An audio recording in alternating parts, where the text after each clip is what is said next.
I'm Molly, a 38-year-old with a husband named Bill. Now, Bill is the eldest of 3 brothers. His younger siblings, Mike and Drew, are both married with a kid each. They're both good as gold. Same goes for their wives. Honestly, they're the sweetest. You hear about in-law drama, but not in my life. I've lucked out with a great bunch and we all get along just fine. There is a fly in the ointment, though, my mother-in-law. When Bill and I tied the knot, she was a delight. Julia, she's called, always with a friendly smile. I thought I hit the jackpot with her as a mother-in-law. My father-in-law, who's since passed away, was also around when Bill and I got hitched. He was a real gem, too. I remember thinking just how lucky I was to marry into such a great family. However, a few years into our marriage, Mike and Drew both got hitched, and before long, both their wives were expecting. That's when the winds shifted with Julia. It began with small things. Bill and I were living in an apartment just a hop, skip, and a jump away from his parents, and we'd pop by regularly. One day, out of the blue, the coffee they used to serve me just stopped. I thought maybe Julia had simply forgotten, so I asked her, "Could you pour me a cup of coffee?" Her response was a harsh, "Don't ask every time. Think for yourself. You're so intrusive." I never heard such words from her before. It knocked me for 6, and all I could muster was an apology. Looking back, I think that might have been the starting point. Julia began pointing fingers at me for not having a child and started being outright mean. And Bill? Not a word against him. She seemed to coddle him even more. Maybe he liked being the apple of his mother's eye, but he turned a blind eye to the way I was being treated. Whenever I sought help, he'd act as if nothing was amiss. This ordeal went on for years. Then one day, we were celebrating Lena's 4th birthday, Mike's little girl. We were all getting together at my in-laws for a birthday bash. As we pulled up with gifts in tow, we found everyone else was already there. In a tone feigning concern, Julia asked Bill, "You're late. Are you okay?" When I piped up, "I'm sorry, the rows were busy," she retorted, "I wasn't asking you. I bet you were just slow getting ready. Don't bother my son. Your makeup doesn't change a thing." Her words took the wind out of my sails. Bill saw it all, but as always didn't lift a finger and made a beeline for the house. You'd think he could say something, anything. Holding on to that vain hope, I trailed after him. As we stepped into the room, the gang was all there. And Lena, the birthday girl and star of the day, darted over to me, beaming. "Aunt Molly!" As I wished her a happy birthday, she replied, "Thanks for coming," with an innocent smile. And for a moment, my heart found a little peace. Just then, Julia, who clearly wasn't too thrilled about my chat with Lena, muttered under her breath, "Quit gabbing and start helping with the prep, would ya?" I mumbled an apology and made a beeline for the kitchen. There I found Nicole, my sister-in-law, and mom to little Lena. Drew's wife, the newest addition to our family, had to bail due to some unavoidable stuff she had going on today. "Hey Nicole, sorry I'm late. Need a hand?" I asked. She waved it off saying, "No worries. Julia said we're getting Uber Eats today, so we just needed to get 8 plates. I've got it covered, so you can chill." I thought there'd be heaps to do. Guess Julia was just cheesed off that I was having a blast with Lena.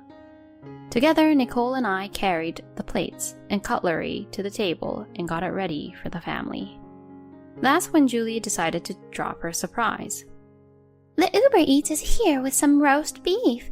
Since it's Lena's big day, I thought we could splash out a bit," she said, looking rather chuffed. We served the roast beef and bam, we were ready to roll. Everyone started taking their seats as per Julia's seating chart. Bill, my husband, found his seat next to Mike, so I tried to slide in next to him, but Julia was quick to intervene. Hold your horses, Molly. Bill's next to Mike. You can't sit there. I was flummoxed. Where should I sit then? I asked, but she didn't say anything. In the end, I was left standing like a lemon. After a bit, Julia was all, Well, shall we dig in? But I was still on my feet, and for some weird reason, there wasn't a roast beef in sight for me. Julia, where do I tried to ask, but she interjected. Oh, you're still there. I forgot. Grab any spot that's free, okay? Hearing this, I plonked down at the very last seat, but there was just a small plate and a fork, no roast beef. I had a sinking feeling, but still took a shot. Julia, I'm missing a roast beef. Oh, looks like I messed up the count when I ordered. My bad, Molly. How about some mac and cheese? She suggested, grinning like a Cheshire cat. Mac and cheese? I echoed, baffled. Yeah, we've got some leftovers from last night in the fridge. Just zap it in the microwave, she said casually. I was taken aback, but Julia, as chill as ever, called out, Let's eat, and started tucking in. Everyone else seemed a bit gobsmacked, but even Bill started carving into his meat. I sighed and heated up the leftover mac and cheese and dug in. Just then, Nicole, who was sat next to me, whispered, Hey, sis, let's go halves on mine. But I feel bad. I started, but she cut in. Don't sweat it. It's weird that you're the only one without any. I can't polish off this beast on my own anyway. I thanked her and was about to nick a slice of her beef when Julia hollered. Wait! What do you think you're doing? Nicole, you're still young and planning on kid number 2, right? You've gotta eat right, she said, stopping me from taking a bite out of Nicole's portion. But Julia, Molly's food is... Nicole tried to step in for me, but Julia cut her off. It's fine. Molly doesn't seem keen on having any kids, she retorted. A smirk plastered across her face as she gauged my reaction. Feeling bad for Nicole, who'd been dragged into this, I replied, I'm sorry, Nicole. I'm good, really. I appreciate the thought, though. Thanks a lot. As I said that, Nicole looked like she wanted to say something, pain flickering across her face, but I chose to ignore it and dug into my reheated mac and cheese. Even I could see how miserable I was looking, being the only one at this happy get-together stuck with mac and cheese. But hey, it's not like I was in any position to kick up a fuss. So I just bit the bullet and chowed down on the mac and cheese. Then it was time for the gift-giving bit with Lena. I'd managed to snag something she'd been itching to have, but as I went to hand it over to her, my husband Bill swoops in and takes it off me, giving it to Lena himself. And to make things worse, my mother-in-law was smirking at the whole scene. And here I was, the one who'd trekked to the store and put down the cash for the gift. Lena, however, responded with a heartfelt, Thank you, and promptly ripped into the wrapping paper. The moment she caught sight of what was inside, she let out an excited, Wow! and rushed over to me. Molly, this is what I said I wanted. You remembered. Thank you. My quick on her feet mother-in-law Julia jumped in though. Lena, it wasn't Molly who bought that for you, it was Bill. No way, I only told Aunt Molly that I wanted this. Uncle couldn't know that. Grandma, aren't you being weird? Lena defended me, thanking me over and over again. I gotta say, her words were a real lifesaver. But not everyone was a fan, namely my husband and his mom. They'd been shooting daggers at me the entire time Lena was thanking me. While I was deep in conversation with Lena, Julia pipes up. Let's dig into the cake now. Molly, could you be a doll and carry it over? With a resigned sigh, I tell Lena, we'll pick up our chat later, and lug over the fancy cake dish, fork, and knife that Julia has singled out. The cake they brought out was a real beauty, straight from a famous bakery. Then, out of the blue, Bill pipes up. Mom, I've got the cake, he announces without even running it by me. Well, considering I got Lena's present, I suppose it's only fair that he chips in too. At least that's what I was thinking until my husband sidles up to me and whispers, Can you front me? It turns out I forgot to bring cash today. My first thought was, you've got to be kidding me. But what was done was done. Julia whispers the amount in my ear and I begrudgingly pull out my wallet and cough up the dough. Julia begins cutting the cake, handing out slices, one by one. Everyone ready for the cake? Dig in, she announces. And yet again, I had this sneaking suspicion. And yup, my piece was missing. Julia, Bill, Mike, Nicole, Lena, and Drew all had their pieces.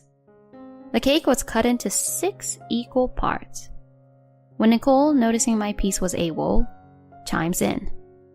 Julia, there's no cake for Molly. Julia brushes it off with a dismissive. It's no big deal. She could stand to lose a few pounds. And it's a shame to cut up this perfectly sliced cake again. All this while chuckling. Nicole, feeling a bit awkward, looks down and murmurs, but I reassure her. It's all good. It's Lena's birthday after all. Enjoy without thinking twice about me. But honestly, I was at the end of my rope. I was dying to give Julia and Bill a piece of my mind, but I didn't want to sour the atmosphere on my niece's special day. However, I couldn't stomach being there a moment longer, so I quietly excused myself.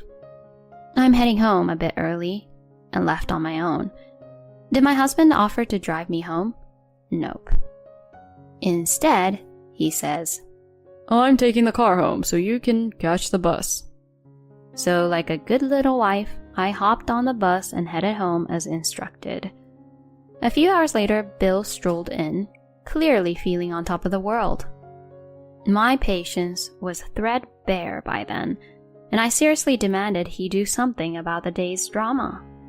However, he shrugged it off with a laugh, saying, You're too sensitive. You can't live your life like that. I reminded him I'd been left out at the dinner and the cake. But he retorted, Didn't my mother say she just made a few mistakes? It's just meat and cake. Don't say such pitiful things. With that, he took himself off to our room, acting like I was the one being unreasonable. And that was the end of that conversation. My patience had always been my strong suit, but I was teetering on the edge. For the first time, I seriously contemplated divorce. I was starting to see our marriage was hanging by a thread. Fast forward a week later, I got an invite to a nearby fireworks festival. The invitees included my husband, Julia, Mike, Nicole, and Lena. Given the birthday fiasco, I wasn't too thrilled about hanging out with my husband and his mom, so I turned them down politely. However, I was told that Lena declared, I don't want to go unless Aunt Molly is with us. So I grudgingly agreed to go. We planned to meet up a bit early before the fireworks kicked off to indulge in the food stalls. I wasn't really feeling hungry and was just surveying the place when Lena spotted a food stall and burst out, I want to eat chicken. So we trotted over to get her some. Suddenly, we were approached by a bunch of guys with cameras who asked, Can we interview you? They were live streaming the fireworks festival on a well-known news program that I was familiar with. They wanted to showcase our seemingly harmonious family. My husband, Julia, and even Mike gave the thumbs up, so the crew got started right away aiming their questions at Lena, who was happily chomping on her fried chicken. When asked if she could polish off such a hefty chunk of chicken, she retorted, I'm going to give the rest to my mom and Aunt Molly. Mom and Aunt Molly? Lena held my hand and replied to the reporter's question. The other day was my birthday, but Aunt Molly couldn't eat any cake. Grandma always bullies Aunt Molly, so I decided to give it to her today, she said, a huge grin lighting up her face. The reporter awkwardly tried to switch gears, but Lena pressed on. Grandma is mean. On my birthday, everyone had roast beef, but Aunt Molly only had mac and cheese. I thought it was really unfair. Hearing this, the TV crew decided to cut their losses and made a hasty exit, figuring it wasn't a good look to continue. Of course, Lena didn't mean any harm. She didn't really grasp the concept of live broadcasting and was just standing up for me. After the show aired, a torrent of messages poured in from viewers who had tuned in, berating Julia. How can you make your daughter-in-law eat macaroni and cheese? That's the pits. Poor thing. And, I thought you had a good relationship with your daughter-in-law, but you were bullying her. In the end, Julia and my husband took an early exit, leaving me to thoroughly enjoy the fireworks festival with Lena and the rest of her family.